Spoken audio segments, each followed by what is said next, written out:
Olá, meu povo. Hoje vamos falar sobre o autor austríaco Thomas Bernhard. O Thomas Bernhard ele vai nascer na Holanda em 1931, morre na Áustria em 1989, mas ele era naturalizado austríaco, portanto, vamos considerar aqui literatura austríaca, certo? O Thomas ele sempre teve uma infância conturbada com a sua família e com o ser humano de forma geral, entendeu? Isso acaba refletindo nos personagens dele futuramente, personagens misântropos, personagens bem isolados da sociedade que tem um conflito em entender o ser humano e a forma que ele vive. É um homem também que vai acabar tendo bastante doença. E assim, um autor reclamou, né? Que sabe olhar para sua sociedade e reclamar do que realmente tem que ser reclamado. E você olha esse carinha aqui da foto tomando sorvete, você não imagina o que é que ele é capaz de fazer nos livros dele. Ah, mas você não imagina mesmo. E é por isso que nós vamos conversar hoje sobre dois livros do cara. E o cara é porreta, viu? Olha, eu posso dizer que depois desses dois livros aqui, eu quero ler tudo que esse homem já escreveu. Então, ele é um autor muito premiado, é considerado um dos autores mais importantes aí do século XX, da segunda metade do século XX. Vale muito a pena conhecer. O Magno Opus dele é um livro chamado Extinção. Eu não tenho aqui em casa ainda, mas pretendo comprar em breve. Vamos então aos livros. O Imitador de Vozes foi um livro publicado pela primeira vez em 1978 e é um livro de mini-contos. Eu fiquei bem surpresa porque eu não sabia que esse livro era de mini-contos. Foi minha primeira experiência com Thomas Bernhard e, tipo assim, eu achava que era um romance, gente. Aí quando eu abri o negócio era isso, ó. Literalmente, as histórias são super curtas. Tem umas histórias de uma página, assim, só com esse textinho. E aí vai... São vários contos. Vários contos. E como sempre, toda vez que eu tô lendo um livro de contos, eu vou colocando estrelinha nos contos que eu mais gostei. Então, foi assim com esse livro. E eu confesso pra vocês, eu comprei esse livro aqui, ele tá esgotado, tá? É uma pena, mas ele tá esgotado e eu paguei um rim nele. E eu falei, vai ser a minha primeira experiência com o autor. Não sabia nem o que era, mas eu gostei. Vamos lá. A questão aqui é que os contos, eles vão vagar por alguns temas muito incomuns, né? Uma coletânea de contos normalmente tem temas em comum entre todos os contos, esses contos vão se ligando entre si. O próprio conto que dá título ao livro, que é o Imitador de Vozes, que tem duas paginazinhas, frente e verso, se eu não me engano, vai contar a história de um cara que é justamente especialista em imitar pessoas, imitar vozes, mas no final do conto ele não consegue imitar a sua própria voz. Ou seja, é um personagem que de tanto ser Maria vai com as outras, né, a gente pode interpretar assim, de tanto copiar os outros, a vida dele, aquilo, a profissão dele é isso, ele perdeu ele mesmo, a sua própria essência, certo? Então a gente pode interpretar o imitador de voz como um reflexo da nossa própria sociedade, onde as pessoas estão sempre fugindo de si mesmas e perdendo sua identidade. Então já é um conto bem impactante, por sinal, mesmo sendo pequenininho, e você vai perceber lendo esses mini contos que o Thomas Bernhard ele é bem crítico e de uma forma muitas vezes sutil, às vezes escancarada, mas ele também é irônico, ele é sarcástico, eu poderia caracterizar dessas maneiras. Quando eu li esse livro, que faz um bom tempo já, eu já tinha falado dele aqui no canal há um bom tempo, eu fiquei bem empolgada, mas eu confesso para vocês que com o passar do tempo, a maioria dos contos aqui se tornaram muito esquecíveis para mim. Porque além de serem muitos contos e mini contos, e se eu não me engano são mais de 50 histórias, então é impossível lembrar de tudo. Então acabou que se tornou um livro bastante esquecível. É um livro bom, mas acabou que eu me esqueci de muita coisa aqui, né? Então, basicamente, quais são os temas centrais dos contos? São contos que vão tratar da sociedade, da sua hipocrisia, da burguesia, dos intelectuais e também sua hipocrisia, de manicômios, suicídios, problemas mentais, doenças, muitas críticas sociais, professores, cátedras, a elite. Então, assim, são contos que têm essas propostas principais. Um dos contos que mais chamou minha atenção foi o conto que está na página 23, que o nome do conto é Espeleólogos. Espeleólogos, acho que é isso mesmo que fala. Que são, espeleólogos nada são do que pessoas que são especialistas em explorar cavernas. Quando eu li esse conto, de cara, a coisa que veio na minha cabeça foi a alegoria da caverna de Platão, que ele faz lá na República. Resumindo bem a história desse conto, conta a história de exploradores de cavernas que vão explorar uma caverna numa cidade. E aí, basicamente, eles ficam lá por meses e não voltam. Então, o Estado vai e manda um grupo para salvar essas pessoas, tirar aquelas pessoas dali. Inclusive, esse grupo se chama Equipe de Salvamento de Espeleólogos. Só que o que acontece? Aquele grupo também não volta. E aí, depois o Estado vai mandar mais outras pessoas e esse grupo também não vai voltar. Chega um ponto de que todo mundo que entra ali para tentar salvar aquelas pessoas não consegue voltar mais. Então o Estado vai lá e empareda.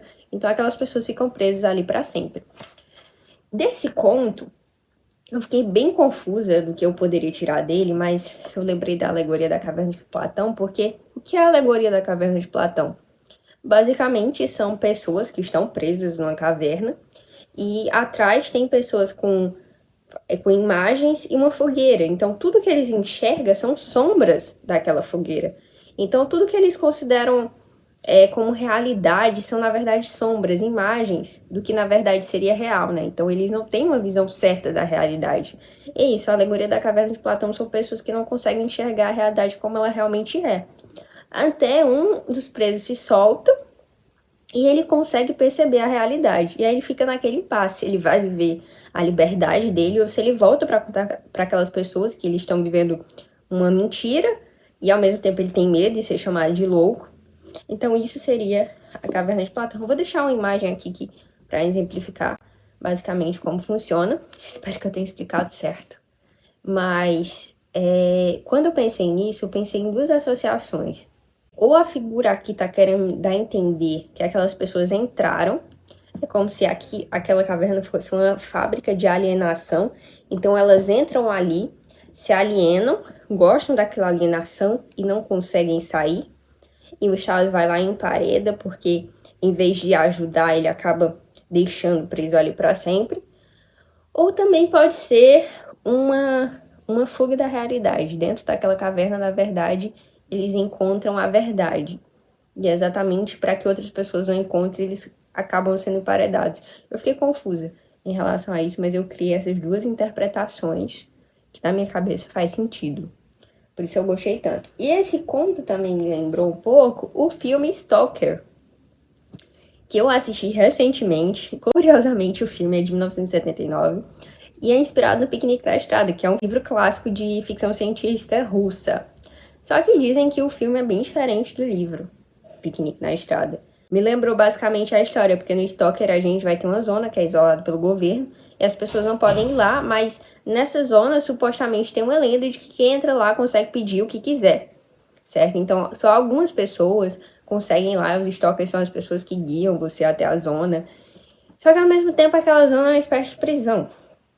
Então assim, eu fiquei pensando nisso. O Stalker é do diretor russo Andrei Tarkovsky, certo? Então acaba que eu fiz essa associação com o filme. Quem assistiu o filme talvez possa ver isso também acontecendo. Os contos são muito emocionantes e o meu conto preferido está na página 128, que é o conto de nome Serviço Público. Ele vai contar basicamente a história de um bibliotecário que trabalhava ali para o governo da Alemanha por muito tempo, trabalhou para o governo da Alemanha, e ele simplesmente muda. Ele é mandado para uma biblioteca no Golfo Pérsico, ver se é isso mesmo, é isso mesmo. E lá ele passa a sofrer bastante nessa mudança. Olha só o que diz aqui, vou ler um trechinho para vocês. Mas o clima no Golfo Pérsico, que seria na verdade um clima letal, o destruíra e, em última instância, aniquilara em pouquíssimo tempo. Acreditava que seu grande erro fora ter ingressado no chamado serviço público, o que significara para ele nada menos que sua destruição sistemática, primeiro a destruição intelectual e, por fim, também a destruição física. Quem entra para o serviço público, disse-nos ele, por qualquer razão que seja, em qualquer cargo for, é destruído e aniquilado. Dirigira centenas de petições ao governo alemão a fim de que retirasse do inferno do Golfo Pérsico, para repetir a expressão que usou, mas todas essas petições teriam permanecido sem resposta. O Estado a que pretendera servir, mas que uma única vez se permitira criticar, o havia deliberadamente enviado para a morte. Não pudemos ajudar o bibliotecário. 4 dias após nossa visita, soubemos de sua morte. 3 semanas mais tarde, como nós mesmos pudemos constatar, o governo alemão publicou no jornal uma nota de falecimento na qual lamentava a morte do bibliotecário. O serviço público aniquila todo aquele que nele ingressa. No Estado, pouco importa o senhor que se pretenda servir. Será sempre o senhor errado. Pra vocês entenderem, né, que, tipo, o nível de totalitarismo que o cara fez uma crítica ali, foi mandado para aquele lugar e morreu naquele lugar definhando um bibliotecário que trabalhou por anos ali servindo ao Estado. Tem um conto também que eu li no meu vídeo sobre Stephen King, que eu falei que não gosto de Stephen King, e acabei lendo que tinha a ver lá com o tema. Mas é isso, pessoal. Como eu falei, os contos para mim se tornaram muito esquecíveis, certo? Então, como eu demorei para fazer a resenha, acabou que eu já esqueci grande parte dos contos. Não vou ficar aqui mentindo, não. Esqueci mesmo. Olha aqui, ó. Essas edições são bem bonitas. Tem essas ilustrações, não, fotos do Thomas Baird na capa. Tem uns trechinhos do livro e essa coisa brilhante aqui no título. Muito bonitas essas edições da Companhia das Letras. E, bom, para esse livro aqui eu dou nota 3, tá? Porque é considerado um livro bom. Gostei, só que por esse fato do esquecimento, eu acabei ficando com 3 estrelas nele. Livro bom. Então, se você for começar no Thomas Bernhard, eu não recomendo começar nesse livro. Até porque tá esgotado, não vai pagar caro, não. Espera aí uma reimpressão, acho que vale a pena sim. Só que não acho que seria ótimo para começar nele. Porém, entretanto, todavia, O Náufrago, que é o seu livro mais famoso, que não tem nada a ver com o filme do Tom Hanks, esse sim eu recomendaria para você começar. Além de ser um livro curto, tem 144 páginas, se não me engano. Aqui o tanto de coisa. Pô, mano, eu marquei coisa pra caramba nos 2 livros, ó. Mas isso aqui mais por causa dos contos, né? O Náufrago, sim, eu recomendo que comece com ele, porque é uma história incrível, mano. Esse livro aqui é do caramba. Vou contar um pouco aqui pra vocês sobre ele. Esse livro foi publicado pela primeira vez em 1983, ou seja, um pouco tempo aí depois do Imitador de Vozes. E, pô, mano, que livro incrível, tá? Esse romance vai ser contado em forma de monólogo. Nós temos um narrador aqui que não é nomeado. E ele vai contar a história dele, mais os seus 2 amigos, o Glenn Gould e o Wertheimer. E como eles eram pianistas extremamente talentosos. Eles vão entrar em um lugar vão fazer aulas num lugar chamado Museu, não sei se falar assim, Museum, alguma coisa do tipo, na Áustria, em Salzburgo, e vão ter aulas com um especialista em piano que realmente existiu. E o Thomas Bernhard vai usar aqui personagens que existiram, no caso o Glenn Gould, que existiu na realidade, e também o Horowitz, que é o professor de piano deles. E o Horowitz era um russo-americano que era professor nessa escola de piano super renomada, escola de música. E aí o Wertheimer, o Glenn e o nosso narrador, que não sabemos o nome dele, vão estudar nessa escola, acabam virando amigos. Só que aí eles têm uma mudança ocasionada muito forte pela presença do Glenn Gould. Do Glenn Gould, alguma coisa assim. Eu vou chamar Glenn Gould, porque é a maneira que se escreve. Espero que seja assim. Tudo isso em Salzburgo, na Áustria, certo?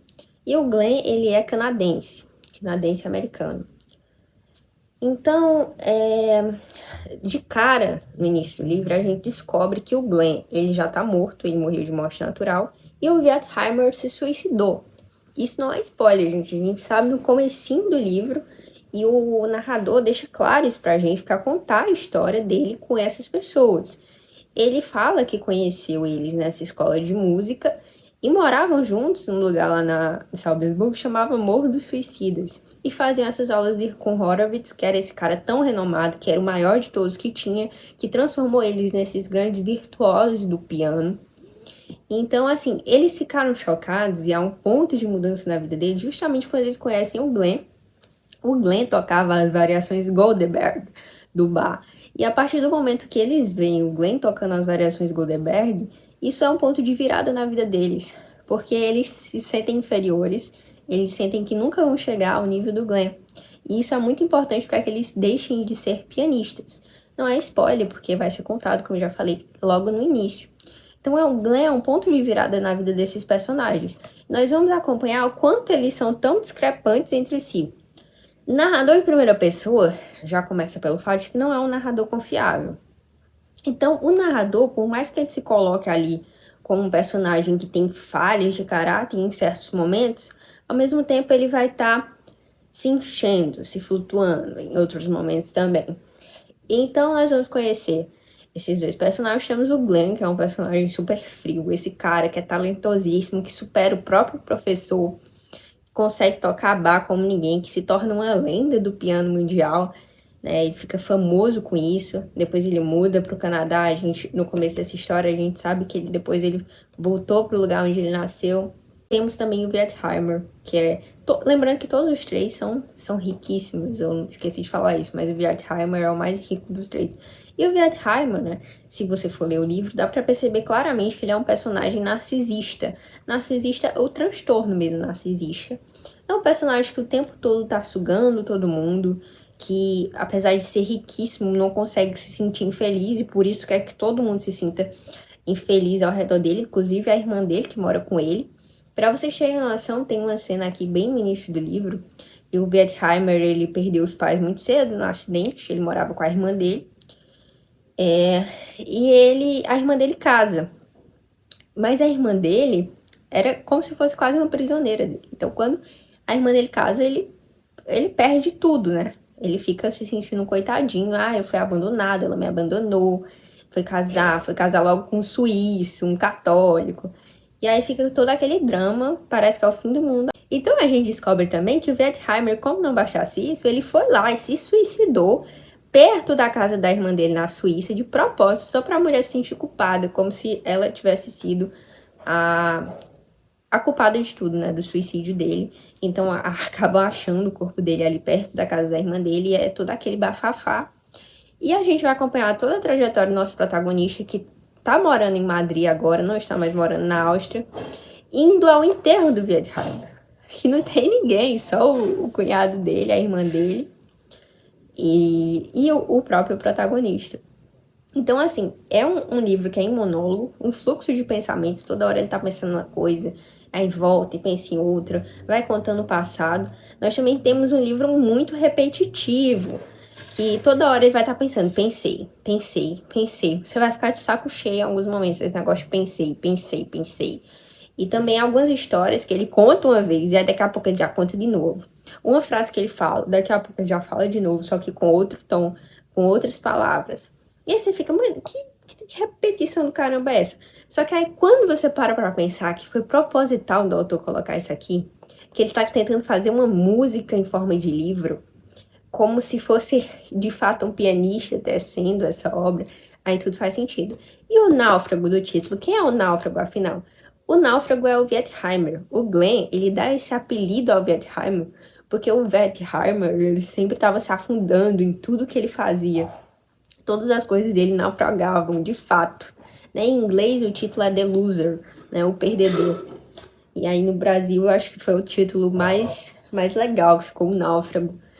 E então esse é o Wertheimer, né? Ele fracassa em tudo, mesmo sendo tão rico. Ele tenta de tudo para fugir das coisas, mas não consegue fugir de si mesmo, da sua própria insatisfação com o mundo. E o nosso protagonista é chamado de filósofo, porque quando eles abandonam o piano, o protagonista, o narrador, ele vai se voltar para a filosofia e o Wertheimer para as ciências humanas. Ciências humanas essas que ele vai dizer que nem ele entende depois. Então o livro vai contar toda a trajetória desses três personagens morando juntos, o que eles viveram depois, quando ao entrar em contato com aquela nutrição e destruição que o personagem do Glenn faz na vida deles. Eles decidem então largar aquele piano e o protagonista, ele vai dar o piano dele caríssimo, um Steinway, para a filha de um professor dele que acaba com o piano. A necessidade dele de escrever sobre o Glenn. Então é como se de fato a gente estivesse acompanhando a trajetória do nosso narrador em escrever sobre esse amigo dele, sobre o Glenn, sobre essa lenda intocável, né? É quase como se o Glenn fosse uma pessoa sagrada ali para ele, de alguma forma. A gente tem essa visão sagrada do Glenn.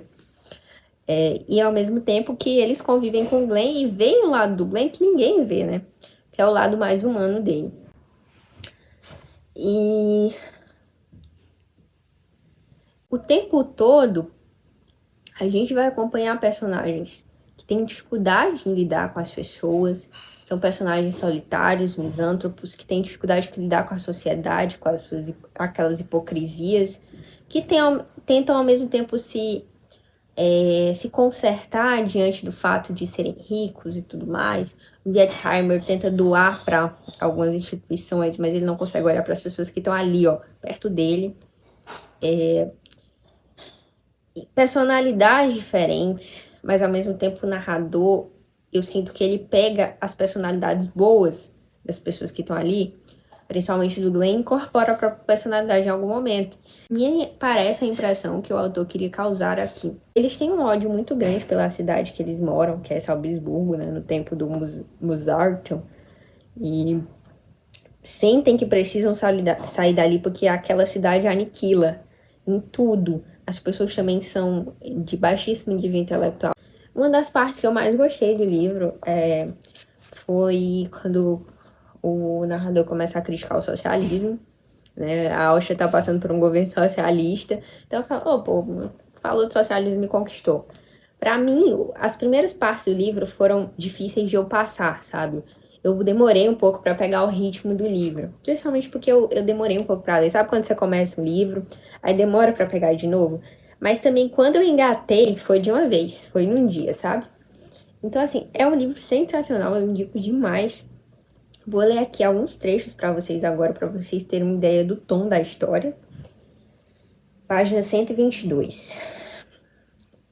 Nós nos deparamos continuamente com esses náufragos e homens sem saída, disse a mim mesmo, caminhando apressado contra o vento. Temos o maior trabalho para nos salvar desses náufragos e homens sem saída, pois tanto os náufragos quanto os homens sem saída fazem de tudo para tiranizar o mundo ao seu redor, para acabar com seus semelhantes, disse a mim mesmo.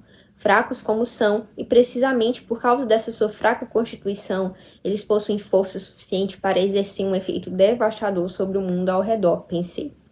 Agem de forma muito mais inescrupulosa em relação a esse mundo e a seus semelhantes do que a princípio imaginamos, disse a mim mesmo. E quando percebemos seu ímpeto, seu mecanismo singular de náufragos e homens sem saída, já é em geral tarde demais para escapar deles. Sempre que podem, eles nos puxam para baixo, com toda força, disse a mim mesmo. Qualquer vítima lhe serve, ainda que se trate da própria irmã, pensei. Aqui ele está falando do Wertheimer e dessa relação totalmente doentia que ele tinha com a irmã dele. Aqui no final do livro a gente vai ter umas descrições do caseiro da casa Wertheimer, que ele morava antes de suicidar. E ele vai descrever a situação que o Wertheimer fazia a irmã dele passar. Ele tratava ela como uma escrava, de fato, né? E você percebe detalhadamente que o autor não fala a palavra narcisista, mas claramente por essa descrição e também pelas características e situações que o personagem se envolve, você percebe que ele é um personagem narcisista. Essa obsessão que o Wertheimer tem pelo Glenn se reflete até mesmo na questão da morte. Porque o Glenn, ele morre de um derrame enquanto ele tá tocando bar. Então, assim, até a morte dele é genial, é perfeita, é uma morte considerada bonita, e o Wertheimer, ele é fraco o suficiente para ir lá e se suicidar. Mesmo quando o tempo todo ele achava que era o narrador, que também tinha tendências suicidas, ia se suicidar, e na verdade no final é ele que é fraco o suficiente para isso. Então, até nisso o Wertheimer naufragou, até na maneira como ele morre. E é muito interessante. E agora vamos ficar rodando aqui algumas imagens que eu estava lendo o Imitador de Voz no banheiro, que eu ia postar quando eu tinha Instagram literário. Só que acabou o Instagram literário, então fica aí pra vocês de brinde. Porque eu queria também ter minha foto no banheiro, lendo o livro. Vou ler aquela parte que eu falei que eu gostei, falando do socialismo.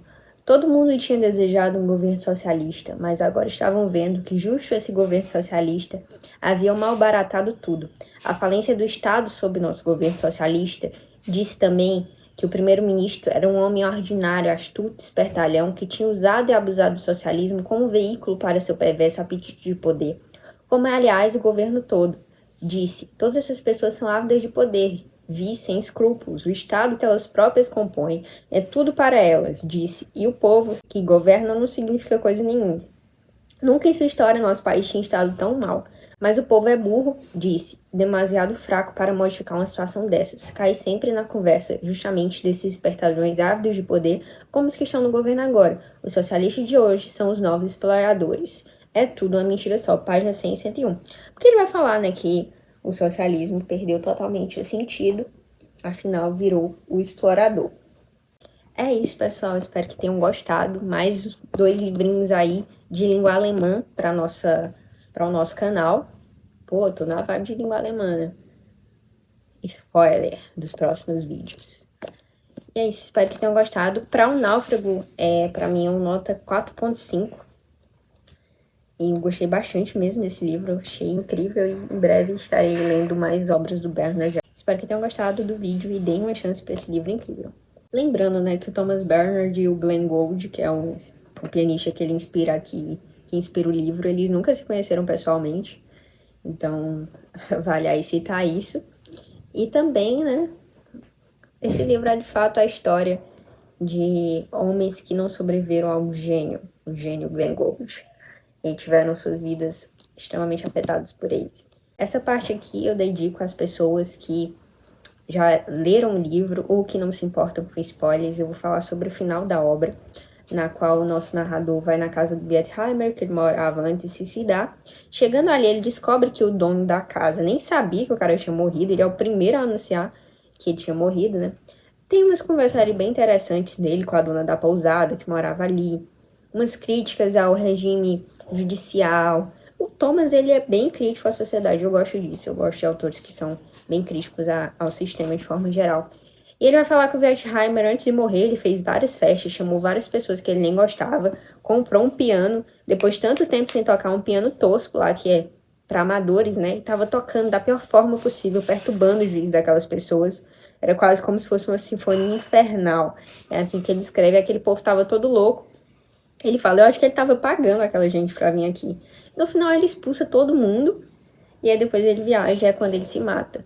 Mas de fato, essa confrontação dele com as variações Goldberg, com o Glenn, com o fato de que ele nunca conseguiria chegar naquele momento, o narrador vai sempre tentando arrumar uma justificativa para o Wertheimer ter se matado, né? Uma hora ele acha que é uma coisa, outra hora ele acha que é outra, mas no final é sobre o confronto com as variações Goldberg do bar, tocadas pelo Glenn.